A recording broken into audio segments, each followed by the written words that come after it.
Greetings, as today we come to the 31st Sunday of the year, and a little bit of a reminder that if you are watching this program before Sunday, that the 2 days preceding this Sunday would have been All Saints' Day and All Souls' Day, the entrance into the month of November, in which, in a very special way, we, of course, are invited to remember and to be grateful for the people and for the things that the Lord gives us. And so on the first, we remember all of the saints, particularly those who are not named or remembered specifically in liturgical celebrations through the year. And then on the second, we remember family members and others who have gone before us and who now we believe are in the presence and with the eternal love of the Father and of God. So all of that, a little bit of kind of leading up to this week. The first reading comes from the book of Deuteronomy, chapter 6, verses 2 through 6. Second reading from Hebrew work, chapter 7, verses 23 through 28, and from the gospel tradition according to Mark, chapter 12, verses 28b through 34.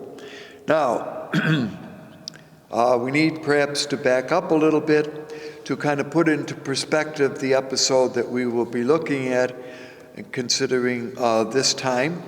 You'll remember that last time we had the story of Jesus getting ready to enter the journey into the city of Jerusalem, namely the story of Bartimaeus, the blind man at the city of Jericho.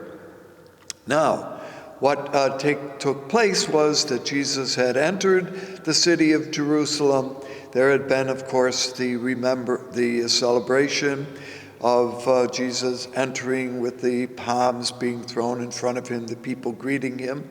And those particular verses we looked at earlier in the year when we looked at Palm Sunday or Passion Sunday episode.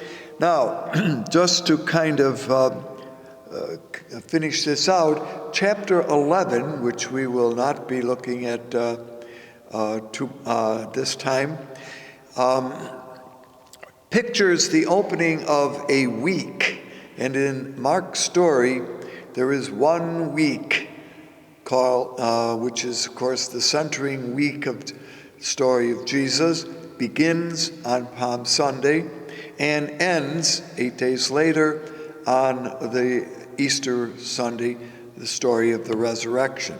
So all of the material that we will be looking at now for the next few times takes place during this, quote, week that Mark uses, moving from an old week and then ending on Easter with the beginning of a new week. So there, again, is a stylistic development on the part of the gospel writer Mark.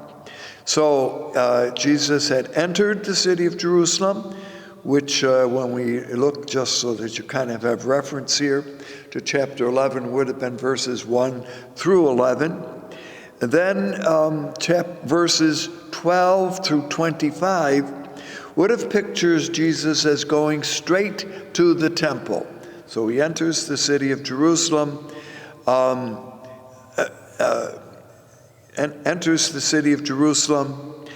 checks around the temple area, and then leaves. So on this first day, notice this is a week, on this first day, he enters and goes to the sacred place, to the temple area in Jerusalem.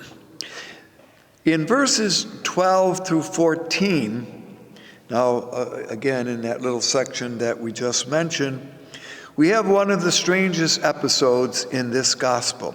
By the way, we will not be hearing this this week. I'm just kind of filling in, leading up to where we will be considering the material for our reflection.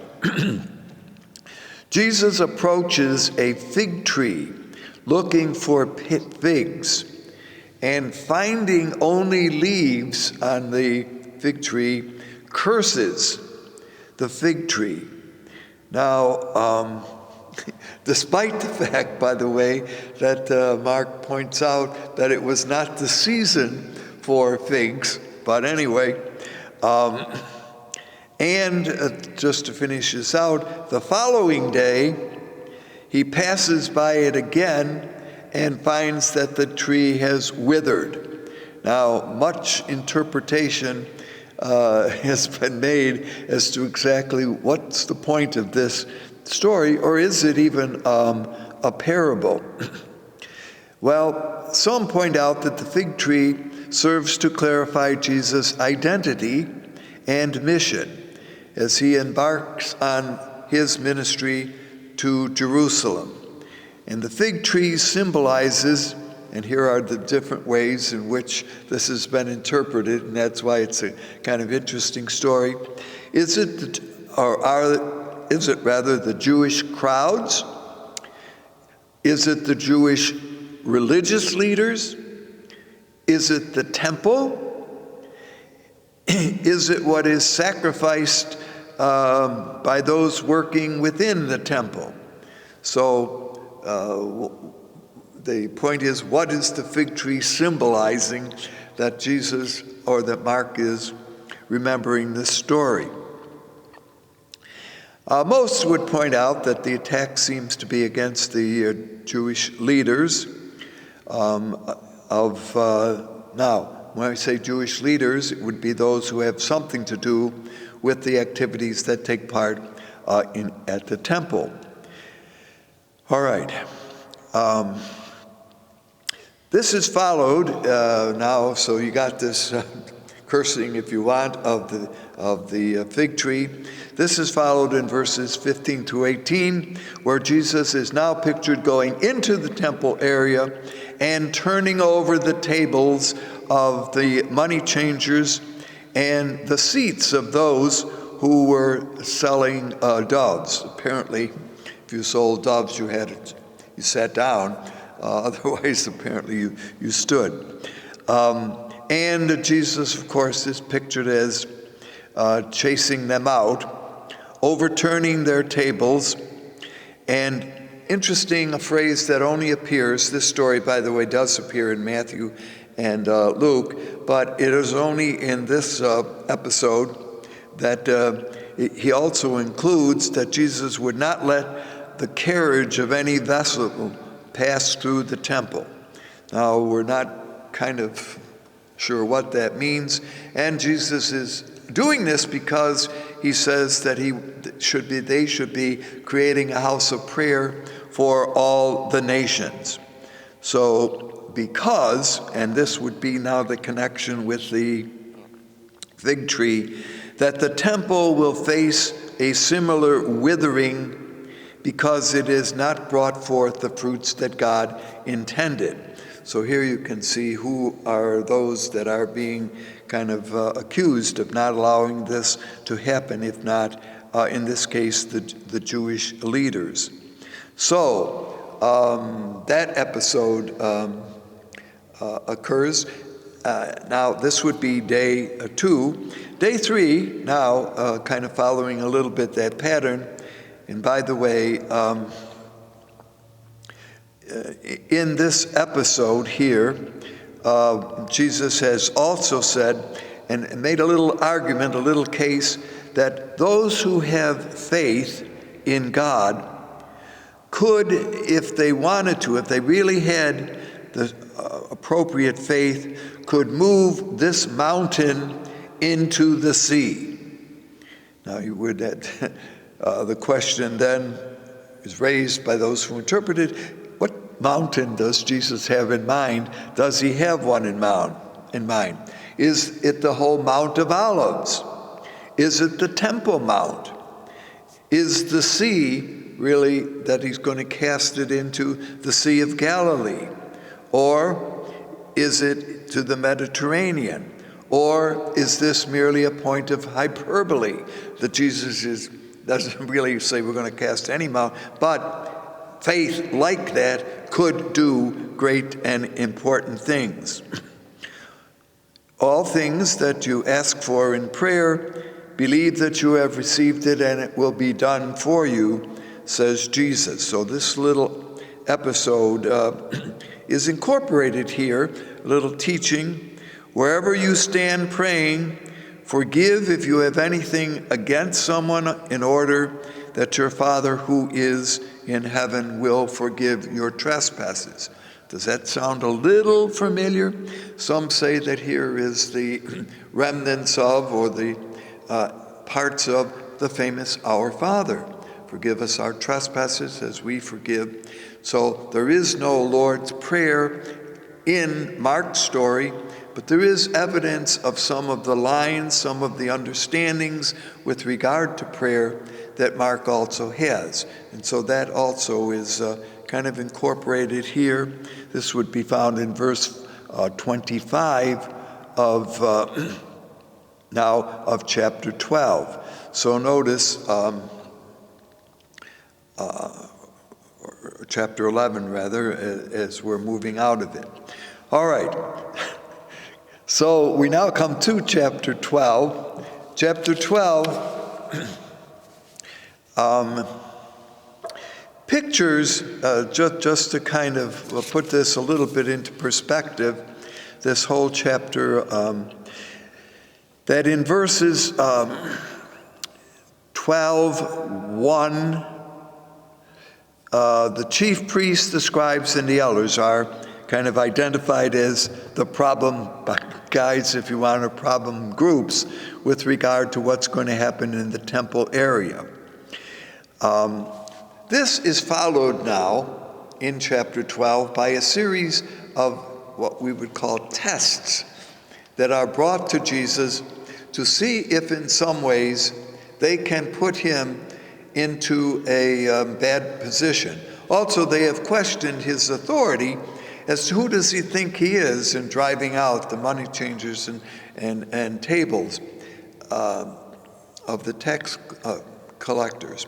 Keep in mind that there are in this temple area, and we have talked about this on other times, I think earlier on in the year, that the temple area was very wide, and that this temple area was not the temple building itself, but was an area outside of it in which a number of people would be present. There was certain commerce going on. If this episode takes place shortly during or at the time of Passover, there would be kind of activities that people who had traveled to Jerusalem for this holiday would be there. So there are people who are watching and listening to what Jesus is saying and doing. So all of that kind of fleshes out, I hope, a little bit the background of what's happening. So now you get each of the groups, if you want, seeing if they can in some way trick Jesus or get him to say something that will put him in a bad light, either in a bad light with regard to the authorities, namely the Roman authorities, or in a bad light with regard to the people who are kind of impressed by who is this Jesus of Nazareth. We have heard stories about him. Just what does he have to say, and what is he doing? So the first test is, and we look at this other times during the year because it's also found, as I mentioned, in Matthew and in Luke, is presented by the Pharisees and the Herodians. Now that's even an interesting group, that the Pharisees and the Herodians are working together, but there is, obviously the Pharisees are, remember, these are the Pharisees in Jerusalem who would have some authority. In general, Pharisees did not have that kind of influence in the city of Jerusalem. Anyway, they posed to him the famous question about the coin, whose image is on it, should we pay taxes? And Jesus, of course, you remember, it said, well, give to Caesar what is Caesar, and to God what is God. So he had thwarted, in that regard, the Pharisees and the Herodians. Next had come, and this would be in chapter 12, verses 18 through 27, the Sadducees, who raised that ridiculous or kind of very interesting image of the woman who marries 7 times, the husband keeps dying. It's a whole question of the resurrection. The Sadducees did not believe in the resurrection. Jesus had challenged them and indeed had thwarted their attempt to put him into a bad light. So that would be the second group. Now we come, this time in chapter 12, the verses that we're looking at, verses 28 through 34, to a scribe, an unnamed scribe, by the way, but who is interestingly portrayed in not a adversarial manner or hostilic manner, as many of the scribes are, but really in a remarkably friendly way. And so the exchange that takes place between this scribe and Jesus is different than the kind of hostile attitude that had been prevalent prior to this happen. So he approaches Jesus and he asks Jesus, what is the greatest of the commandments?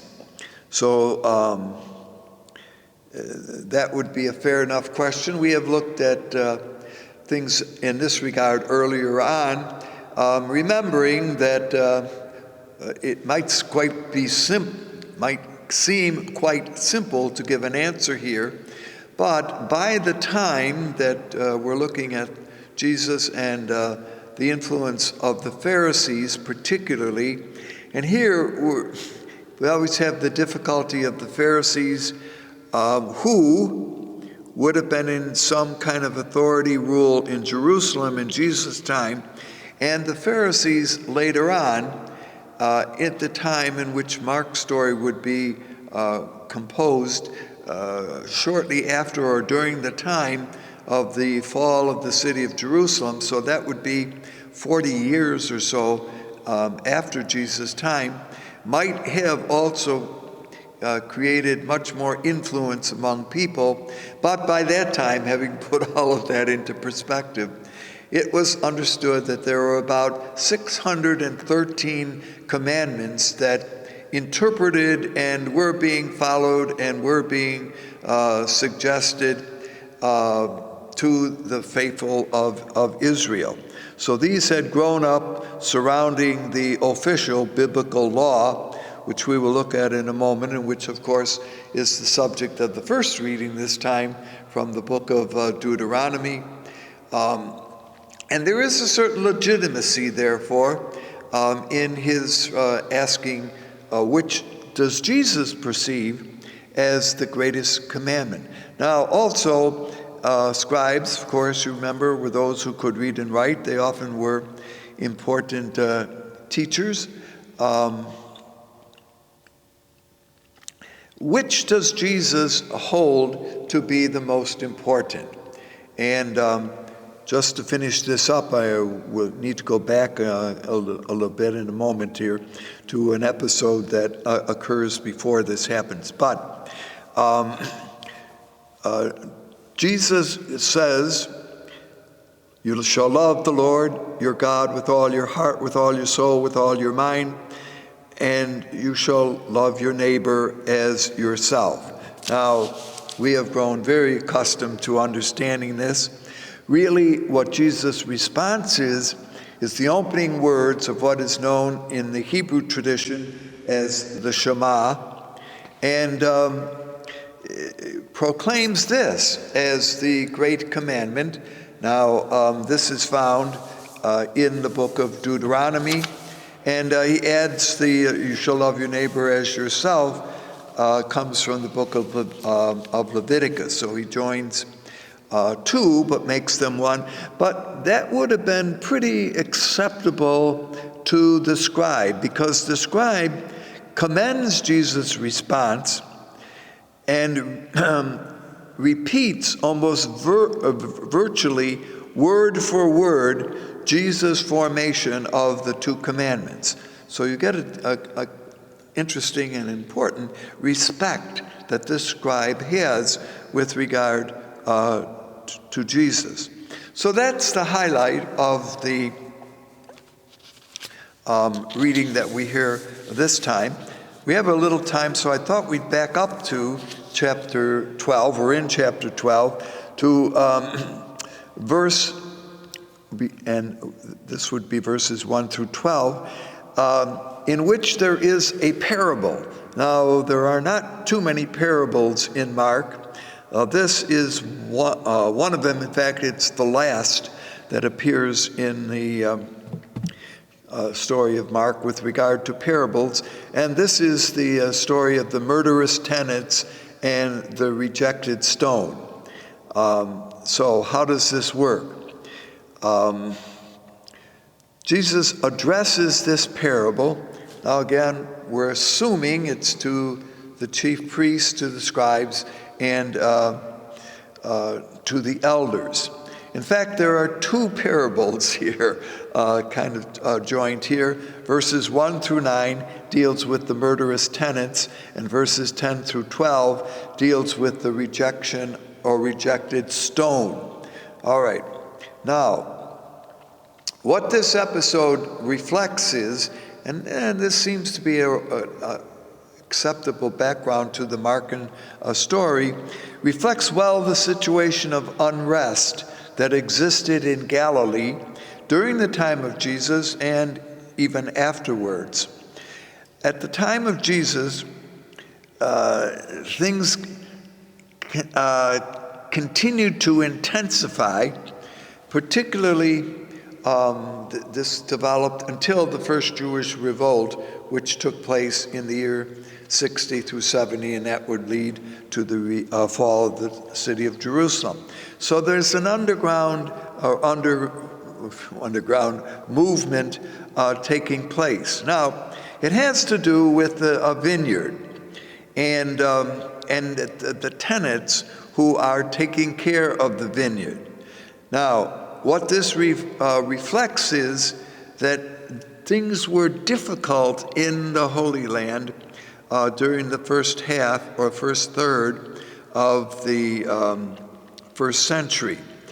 For all kinds of reasons, there had been economic issues that were the result of famine, lack of rain, overpopulation, heavy taxes. All of these would have put a stress on struggling farmers, and some had to, of course, even give up their property or land. They couldn't afford it anymore, and turned out from being owners of their own land to being tenants or workers on it, okay? So all of that kind of a little bit is a background. This is a vineyard.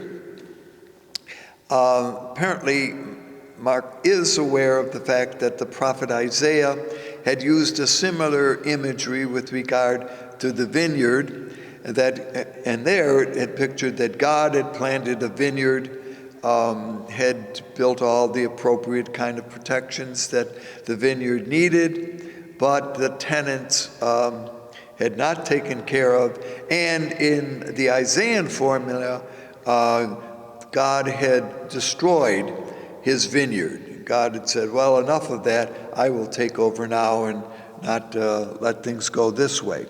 However, in this episode, that isn't what happens. It isn't the vineyard that is destroyed, it's the tenants who are taken care of.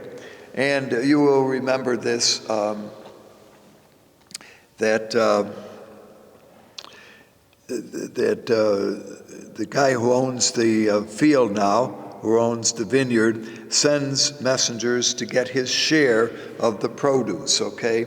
That's the way in which the deal worked, okay? The workers could get some of it, but the first crop, if you want, or first part of it went to the owner.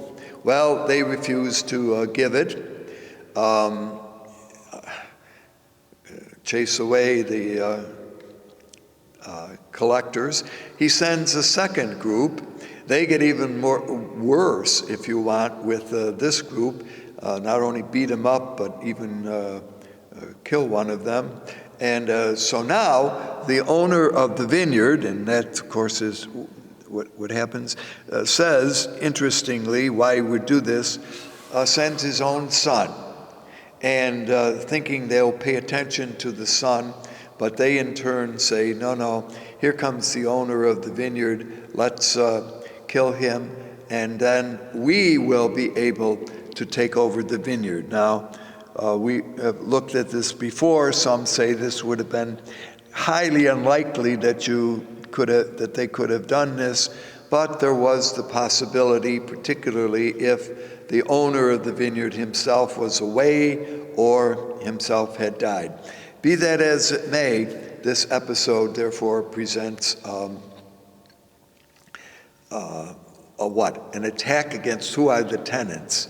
Again, the scribes, the Pharisees, etc. Now, that part we will not hear, but that all is preface to the section that we are looking at this time, namely the question proposed by the scribe, what do you consider to be the greatest of commandments? So we're so familiar with that perhaps there isn't a lot more that will be added, but it is, as we've mentioned, when Jesus responds, would have started with the Hebrew word Shema, hear, O Israel. Now, it is true that this is taken from, and this tradition of the Shema prayer, we have noted this on other occasions, still remains a part in many of the Hebrew families, Jewish families today. Some of the more orthodox of the Jews will take a little container that has, or a little box that has the words of the Shema, Hear, O Israel, the Lord alone shall you serve, and wrap it around their arm and up to their heart at prayer time. Some have a little container at the entrances to their homes, which they touch either when they leave or when they return, again, touching the Shema prayer. All right, Deuteronomy pictures these words that we have heard. Just a point that is being made in this work, that is in the first work, in the work of Deuteronomy, that the key idea here is that the Lord is our God, the Lord is one. Or some translate this, Yahweh our God is the only Yahweh. The point here in Deuteronomy is that there is for us only one God, and that is the God certainly who has helped Israel as its journey through the wilderness had taken place. From the Deuteronomic point of view, the one God is the God of Israel, as opposed to the other gods, particularly that the Israelites will be meeting because of the people that are there in the land of Canaan. So although we are accustomed to understand Israel as being monotheistic, that is, one God, at this point, just as a kind of scriptural background, it is not arguing for there is one God and no other gods, but it is arguing that there is only one God that we as Israel serve and no other gods. So in other words, at this point still in the tradition, the belief that God, our God, is God alone is not fully accepted yet. But the idea that this God, and Israel is willing to say this God is above the other gods, is the God whom we serve. So this is not so much, therefore, a profession of monotheism, but rather an expression of the exclusive loyalty and attachment to God that Israel is to have. Well, certainly we can take that to heart, can we not? That our loyalty to the Lord is singular, and that we truly do seek to love God with all our heart, mind, soul, and spirit, and to love neighbor as self. Very familiar words, but very important once again as we gather to celebrate this weekend. Thank you for being with us, and hope to see you soon.